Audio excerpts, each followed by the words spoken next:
There are several openings in the Fatalis hub that are easy to miss because they're not very intuitive or have hidden mechanics that aren't explained by the game. In this video, I'm going to break down guaranteed Fatalis openings that you can exploit for easy damage with any weapon. Normally, monsters have a handful of attacks they can choose from, but several parts of the Fatalis fight are completely scripted, so if you learn the script, your damage is guaranteed. This first opening isn't scripted. Instead, you can force it to happen whenever you want, making it incredibly powerful. Terms and conditions may apply. Fun and very exploitable fact, Fatalis has terrible object permanence. At the end of any of Fatalis' animations, hiding with a smoke bomb can cause Fatalis to lose track of you and force it into a search animation. What makes this so strong is that Fatalis can't spot you even after you exit the smoke, and it won't react to damage. Again, terms and conditions, but don't worry, we'll get to those. Let's break down what's happening here. Before each attack, Fatalis searches for a target and then attacks it. If you use a smoke bomb to break line of sight with Fatalis before it chooses a target, it can't target you. If it can't find a target, Fatalis enters its search animation. You can only carry up to 3 smoke bombs, but you can carry the crafting materials for 10 more, which lets you force this animation up to 13 times before having to restock. During the search animation, you're free to do whatever you want.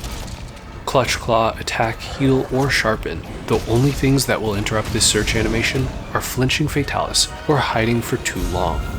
If you're hidden for too long, your minimap will turn purple. Once it's purple, Fatalis can react to damage, and it can spot you once you leave the smoke. If you get spotted while your minimap is purple, Fatalis will end its search animation early and roar. To get the full search animation, simply exit the smoke and get spotted before your minimap turns purple. And yes, that is silly. Our next opening is right after Fatalis roars while on all fours. You can force this roar to happen by wallbanging Fatalis.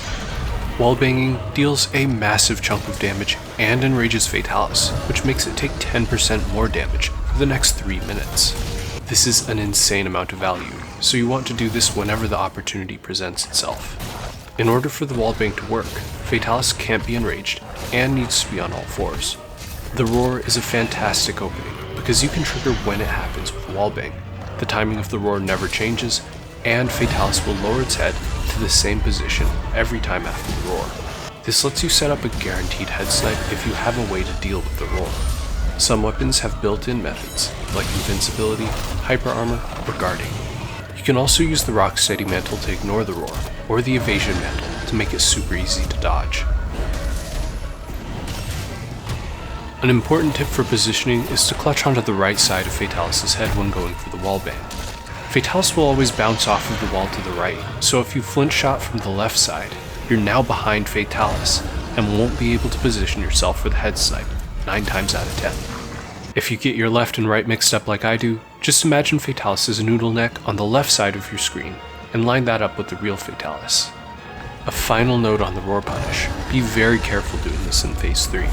Fatalis is faster in phase 3 and might be able to punish your head snipe if you're too slow. This next tip isn't an opening, but you're here for easy damage, and it really doesn't get any easier than this. Slot 1 point of Coalescence and have less than 20 fire resistance on your build.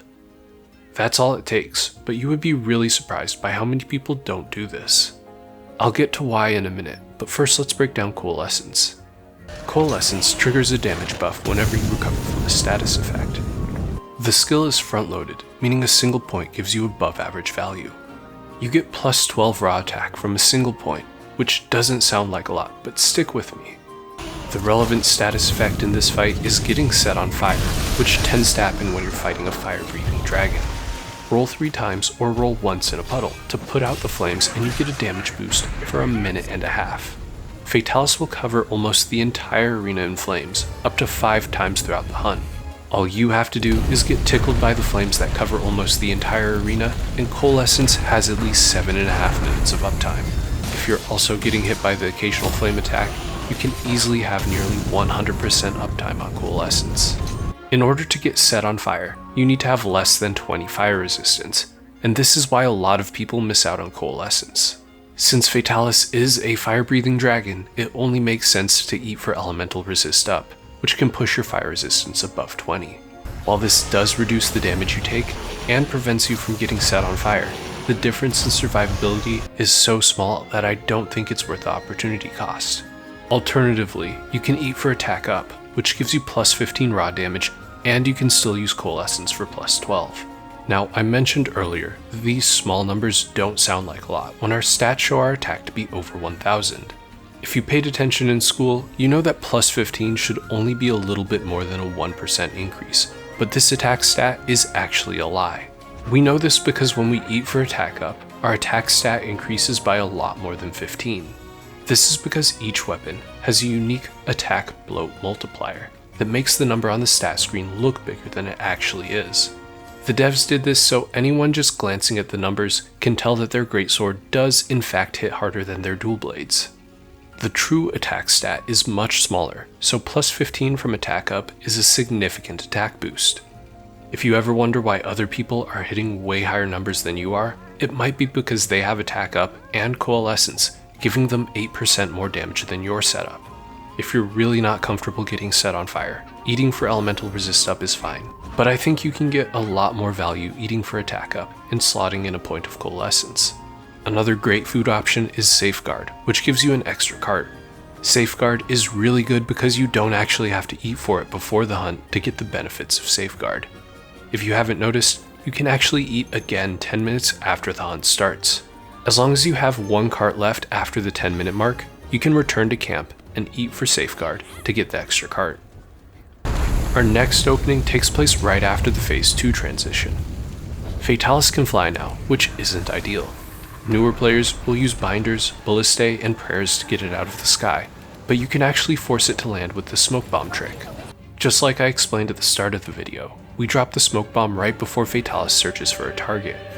This forces Fatalis to land and perform the search animation. Now, we get to deal 9,000 damage for minimal effort. We do this by using the roaming ballista and stacking every damage buff we can. To get the maximum amount of damage, we want to make sure Fatalis is wounded and enraged. We also want to eat for Bombardier, which boosts our artillery damage by 10%. Finally, we need 2 points of heavy artillery for a 100% boost. Since heavy artillery isn't needed for most of the hunt, I like to slot it into a mantle that I can equip before using the ballista. With all of these buffs, you can deal 96 damage per shot if you aim for the chest. In total, that's a potential 9,600 damage. This is also enough artillery damage to get your first artillery topple. If you want to learn about the alternative cannon opener, check out my cannon video, link is in the description. The artillery topple is a fantastic time to get damage into Fatalis' head. To estimate how much time you have left to finish your combo, you can count Fatalis' breaths. Fatalis will breathe 4 times before getting up from an artillery topple. Getting out as much damage as possible here is super important for securing a head break. Breaking Fatalis' head weakens its flames in Phase 3 and gives you a massive opening. Fatalis recovers from an artillery topple after 4 breaths, but needs 5 breaths to recover from a head break. I have 2 tips to help you get out as much damage as possible during a head break. My first tip is how to predict where the head will land. This lets you start attacking before Fatalis' head even hits the ground. When Fatalis' head breaks, take a look at its left foot. If you draw out a line in the direction the foot is pointing, you can easily predict where the head will land. My next tip for head breaks is how to predict when they happen. The surefire method is to math out your damage, but that's really hard to do outside of a controlled setting. Instead, we want to understand when head breaks cannot happen. Head breaks cannot happen while Fatalis is in certain animations, like wallbangs, binders, and topples. No matter how much damage you deal during these animations, a head break cannot happen. However, that damage does not go to waste. It still counts towards the head break, and the next hit of damage during an eligible animation will break the head. So if you're close to a head break and then deal a lot of damage to Fatalis' head when it can't be broken, you can consistently reach that 1-hit threshold. This lets you control when the head break happens, which lets you prepare to deal as much damage as possible. Let's move on to Phase 3. After setting the arena on fire, Fatalis will fly back down and roar in the air. If your weapon's cool enough, you can punish this roar.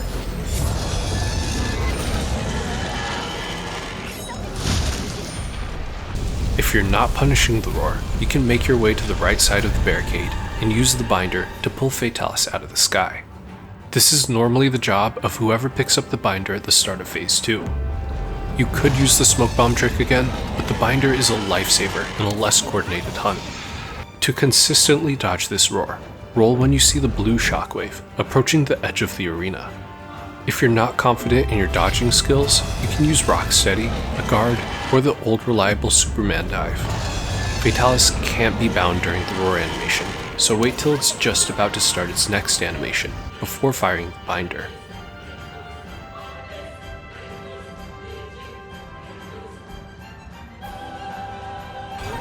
During phase 3, Fatalis can perform 3 more giant flame attacks, our final openings for this video. Normally, you want to run to the edge of this cone-shaped attack before the final, unavoidable hit. However, if Fatalis' head has been broken at least once, you can survive this attack. You can do this by healing at the last second with a max potion, or Superman diving the tick damage and tanking the final hit. Do note, the final hit will deactivate any mantle you're wearing. You can use these methods to survive the attack if you can't get out in time, but you can also use them to deal damage. Fatalis will fly back down in the direction it attacked, which lets you set up and attack while it's still landing. You can also use this opening to land the Dragonator. Unfortunately, Fatalis can't be knocked down or have its health reduced below 1 while it's landing. However, this means the next hit will kill it if its health was low enough, which means we can kill it with the Dung Pod.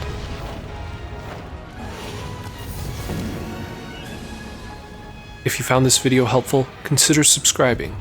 I'll be making more content when Monster Hunter Wilds releases. Until then, happy hunting.